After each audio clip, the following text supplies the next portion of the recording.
Gas ওভেনে আপনারা কখনো হলুদের ব্যবহার করেছেন কিংবা গ্যাস সিলিন্ডারে কখনো কাপড় রেখে দেখেছেন? এমনই কিছু ছোট ছোট টিপস আপনাদের সঙ্গে শেয়ার করব। আশা করছি টিপসগুলি একটু হলেও কাজে লাগবে। চলুন তাহলে দেখে নিই। বন্ধুরা, এখানে আমি নিয়ে নিয়েছি একটি আইস ট্রে। অনেক সময় হয় আমাদের বরফ থাকে না বাড়িতে, হয়তো কেউ অতিথি আসার সম্ভাবনা থাকে, বরফের প্রয়োজন জুস বা শরবত করার জন্য। সেক্ষেত্রে খুব কম সময়ের মধ্যে কিভাবে আমরা বরফ জমিয়ে নিতে পারি। যে জলটা বরফ জমানোর জন্য আইস ট্রে মানে বরফের পাত্রের মধ্যে রাখবো, অবশ্যই জলটাকে হালকা উষ্ণ গরম করে নেবেন। উষ্ণ গরম জল নর্মাল জলের থেকে কিন্তু খুব দ্রুত তাড়াতাড়ি জমাট বাঁধে, মানে বরফে পরিণত হয়। দেখুন, এটাকে আমি ডিপ ফ্রিজের মধ্যে এইভাবে 20 মিনিট থেকে আধ ঘন্টা রেখে দেবো। ব্যাস, আমাদের বরফ একেবারে জমে যাবে। আমি আধ ঘন্টা পর আপনাদের বের করে দেখাচ্ছি। আধ ঘন্টা পর বন্ধুরা দেখতে পাচ্ছেন আমাদের বরফ কিন্তু পুরোপুরি জমে গেছে। নর্মালভাবে বরফটা জমাতে গেলে কিন্তু আমাদের 1.5 থেকে 2 ঘন্টার ওপরে সময় লেগে যায়। আর এইভাবে হালকা উষ্ণ গরম জলে কিন্তু খুব তাড়াতাড়ি বরফ জমে। এটা আমি বলছি না, আপনারা নিজেরা বাড়িতে ট্রাই করে দেখতে পারেন। দেখুন কতটা সুন্দরভাবে আমাদের বরফটা জমে গেছে। ভালো লাগলে টিপসটি আপনারাও অ্যাপ্লাই করে দেখবেন। পরের টিপসটি চলুন দেখে নিই। এই ধরনের যে ফর্মগুলো থাকে, অনেক সময় ফটো লাগাতে লাগে, দেখা যায় ফটো লাগানোর সময় আমাদের বাড়িতে আঠা হয়তো শেষ হয়ে গেছে। আর আঠা ছাড়া তো আর ফটো লাগানো যায় না। দেখা যায় স্টেপলার দিয়েও হয়তো স্টেপলারের পিন নেই বাড়িতে, বা অনেকের বাড়িতে স্টেপলার থাকেও না। তাই আমরা যে রুটি খাই, এরকম আটা প্রত্যেকের বাড়িতেই থাকে। সামান্য পরিমাণ আমি একটু মাখা আটা নিয়ে নিচ্ছি। মানে যদি আপনাদের ঘরে আটা মাখা না থাকে, সামান্য একটু আটার মধ্যে একটু জল দিয়ে নেবেন। তারপর ফটোর পেছন দিকটা যেখানে লাগাবেন সেখানে এই আটাটা এইভাবে লাগিয়ে নেবেন। তারপর যদি ফটোটাকে লাগান বন্ধুরা, আটা কিন্তু খুব সুন্দর মজবুত ভাবে আঠার কাজ করে। কিছু সময় রেখে দিলেই দেখবেন শুকিয়ে যাবে, আর ফটোটা কিন্তু আপনাদের খুলে যাবে না, একেবারে আটকে থাকবে। এমার্জেন্সি সময়ের জন্য টিপসটি আপনারা অ্যাপ্লাই করে দেখতে পারেন। পরের যে টিপসটি শেয়ার করব দই নিয়ে। দই আমরা খেয়ে থাকি, টক দই রান্নায় ব্যবহার করি। কিন্তু সমস্যাটা কি হয় জানেন? অনেক সময় রান্নায় আমরা দই ব্যবহার করি, দইটা চামচ দিয়ে ফেটালে দানা দানা ভাব থেকে যায়, যাতে তরকারিটা কিন্তু ভালো লাগে না বন্ধুরা, খেতে দেখতেও ভালো লাগে না। কিংবা কোনো স্যালাডে আমরা দইটা দিতে চাই, সেক্ষেত্রে 2টো কাঁটা চামচ এইভাবে করে নিয়ে দইটাকে আপনারা একটু গোল গোল করে ঘোরাতে থাকবেন। নর্মালভাবে চামচ দিয়ে যদি দই ফেটাতে আপনাদের সময় লাগে 1 মিনিট, এইভাবে কাঁটা চামচ দিয়ে আপনারা দই ফাটাবেন, 10 সেকেন্ডও সময় লাগবে না। দই দেখবেন একেবারে ক্রিমের মতো হয়ে যাবে।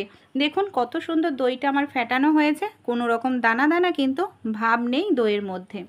পরের যে টিপসটি শেয়ার করব, এই ধরনের যে জলের বোতলগুলো আমাদের বাড়িতে থাকে না, অনেক সময় কি হয়, বাচ্চারা জল খায়, জল খাওয়ার পর এখানে সেখানে ঢাকনা হয়তো জলের বোতলের ফেলে দেয় বা খুঁজে পাওয়া যায় না। আর দেখুন অ্যাকোয়াগার্ডের জল বন্ধুরা এমনিতেই কিন্তু ফেলে দিতে গায়ে লাগে, কারণ কারেন্টটা পুড়িয়ে অ্যাকোয়াগার্ড থেকে জলটা পাওয়া যায়।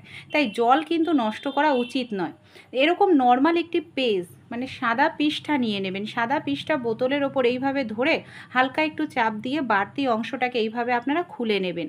দেখবেন যে সাদা পিষ্ঠাটা আপনারা জলের বোতলের ওপরে এইভাবে রেখেছেন, একেবারে ঢাকনার মতো কাজ করবে, জল পড়ে যাবে না, এমনকি ধুলো ময়লা জলের মধ্যে ঢোকার কোনো রকম সম্ভাবনা নেই। আপনারা এইভাবে চাইলে ফ্রিজের মধ্যেও কিন্তু রেখে দিতে পারেন, এতে আপনাদের কিন্তু জলটা নষ্ট করতে হবে না। দেখুন কত সুন্দর ঢাকনার মতো হয়ে রয়েছে, জলটা কিন্তু পড়বে না।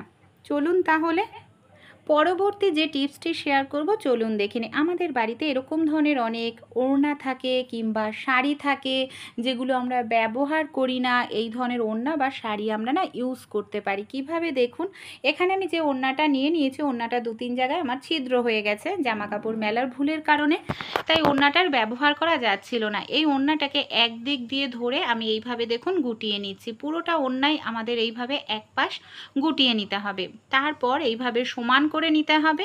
আর ওড়নাটা আমি এইভাবে কিছুটা অংশ দেখুন, যে অংশটা আমি গুটিয়ে নিয়েছি গার্ডারের সাহায্যে, আমি খুব ভালো করে টাইট করে এটাকে এইভাবে আটকে নিলাম।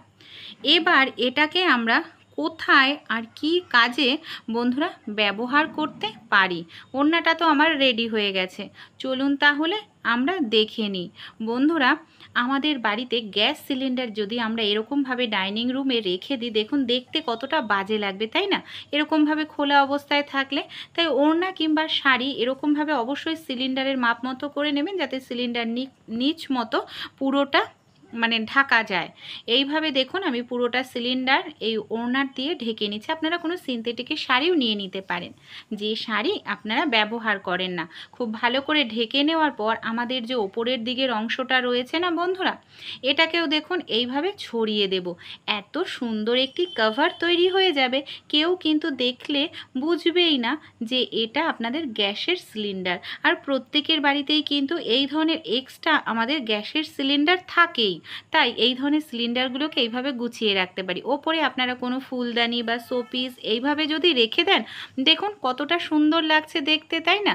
এরকমভাবে ডাইনিং রুমে রাখলে কেউ কিন্তু বুঝতেও পারবে না, এমনকি আমাদের ঘরের সৌন্দর্যটাও বৃদ্ধি পাবে।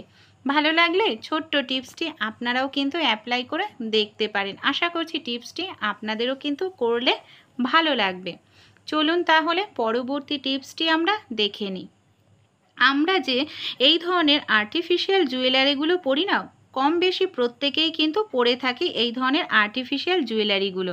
কিন্তু দেখা যায় অনেক সময় এই ধরনের যে কানেরগুলো আমরা ব্যবহার করি অনেকটাই না ভারী হয়, যার কারণে আমাদের কান ব্যথা করে, কানের ছিদ্র এমনকি দেখা যায় পেকে যায়, অনেক সময় ফুলে যায়, রক্ত পুঁজ পর্যন্ত বের হয়। তাই কানেরগুলো পরার আগে আমরা যদি রসুনের কোয়ার মধ্যে এইভাবে গুজির অংশটা একটু ঢুকিয়ে রাখি, তাহলে রসুনের রসটা লাগবে।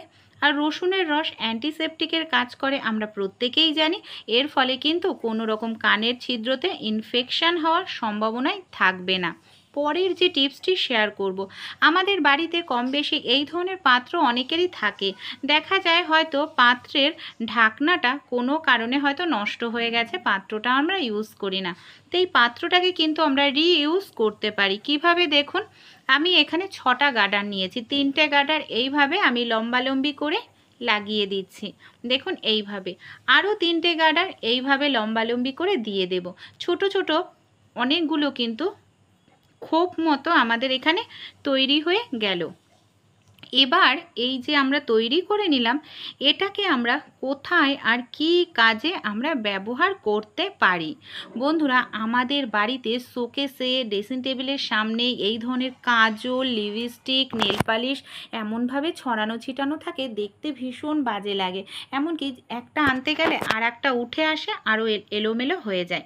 তাই এইভাবে একটি বক্স আমরা যদি রেডি করে রাখি, আমরা কাজল বলুন, লিপস্টিক বলুন, এমনকি সিঁদুর বলুন, এক একটার মধ্যে এক একটা খোপের মধ্যে ঢুকিয়ে দেব।